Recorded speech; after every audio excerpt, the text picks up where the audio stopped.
Olá pessoal, essa é uma série de vídeos referente ao meu RH. Seguindo com a configuração, vamos colocar outro host aqui para não ter problema de comunicação com o celular, para fazer o teste do app. Então é 192.168.2.6661/T2. Host habilitado. Nesse caso, o path pode ser exatamente o mesmo, porque os endereços são a mesma coisa. Tá? Mas por que que eu estou fazendo essa configuração? O localhost do meu computador, se eu colocar localhost agora, ele vai bater nesse IP aqui, 192.168.0.25. E por que que eu também estou configurando aqui embaixo esse IP repetido? Porque no meu celular, no app, quando eu for configurar, eu vou precisar informar o caminho do servidor REST, do HTTP, para ele fazer a comunicação. Se eu preencher localhost, o localhost do celular não é o mesmo do serviço do Proteus. Então ele vai dar falha no endereçamento. Tá? Então eu estou colocando os dois aqui, eu vou poder acessar pelos dois.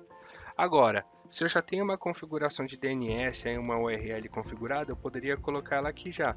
Meu rh.tots.com.br,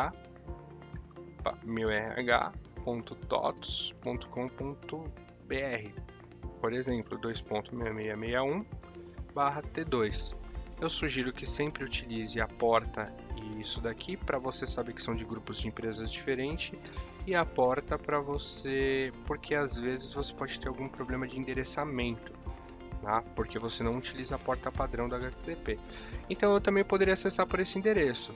Só que aqui os arquivos do portal, eu precisaria ter um arquivo do portal próprio. Então eu poderia colocar aqui uma extensão, ó, ext. Ele não localizou, mas se eu tivesse, eu ia ter que fazer uma cópia desses arquivos e aqui colocar ext. Então esse daqui seria meu acesso interno e esse daqui seria meu acesso externo. Então cada um tem que ter seu próprio caminho de configuração aí, certo? E aqui a página também padrão index.html, certo? Essa daqui eu vou deletar porque é só um exemplo, eu não tenho uma URL configurada, e aí é só confirmar.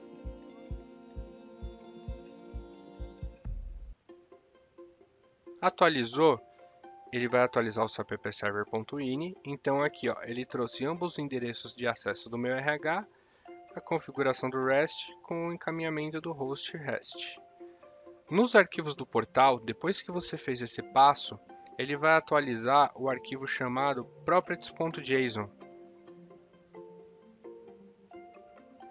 Então, esse arquivinho properties.json, o sistema atualizou ele sozinho depois que você fez esse passo. No caso aqui, a base URL, ele informou a minha configuração do REST. E aqui no root context, ele informou qual é o meu grupo de empresas que eu estou acessando. Lembrando que tudo isso eu passei para o sistema quando eu estava configurando o REST. Então aqui no prepare RIM, na URL, na HTTP REST, certo? Então ele atualizou o properties.json automaticamente. Se eu não fizer esse passo da configuração corretamente, os endereçamentos, ele vai ter falha de comunicação com o meu RH, certo? Partindo desse princípio, voltando aqui para a documentação, então ele já fez a atualização, já fizemos a atualização aqui. Ele dá um exemplo de como isso vai ficar no appserver.ini, eu já mostrei o meu para vocês.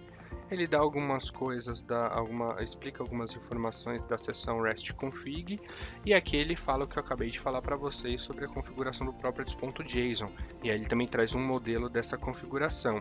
Tá? Aqui está faltando barra, mas lá vocês viram que ele já trouxe a barra certinho. Então, o validando o serviço REST, eu já tinha feito isso com vocês. Então, só recarregando minha página aqui, o meu REST está funcionando.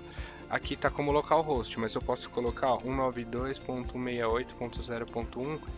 Opa, ele vai estar errado porque não é esse meu host. Meu host é 25. Então, olha, recarregou a página e recarregou aqui as informações do REST.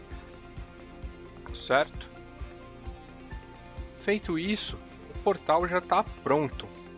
Eu já posso conseguir acessar o portal. Então, seguindo a configuração, eu vou fazer o acesso ao meu RH. Então eu vou abrir uma nova página aqui. Qual que foi o endereço que a gente configurou? Vocês lembram lá no passo 4? Então, voltando para pbserver.ini, esses são os dois endereços que eu configurei. Então, eu consigo acessar o meu RH copiando isso daqui, colando. Então, vai ser meu endereço de acesso, dois pontos, a porta do HTTP, o contexto de acesso, que é meu grupo T2, ele já abriu aqui o meu RH. Então, se eu fizer um teste de login aqui, ele está dando login inválido. Então, ou seja, se eu vier aqui no console, ó, o meu REST está funcionando, eu consegui fazer a comunicação do meu RH com o meu serviço do Proteus, mas o login está inválido porque não existe um usuário com o nome teste. Obrigado e vamos seguir com a configuração nos próximos vídeos.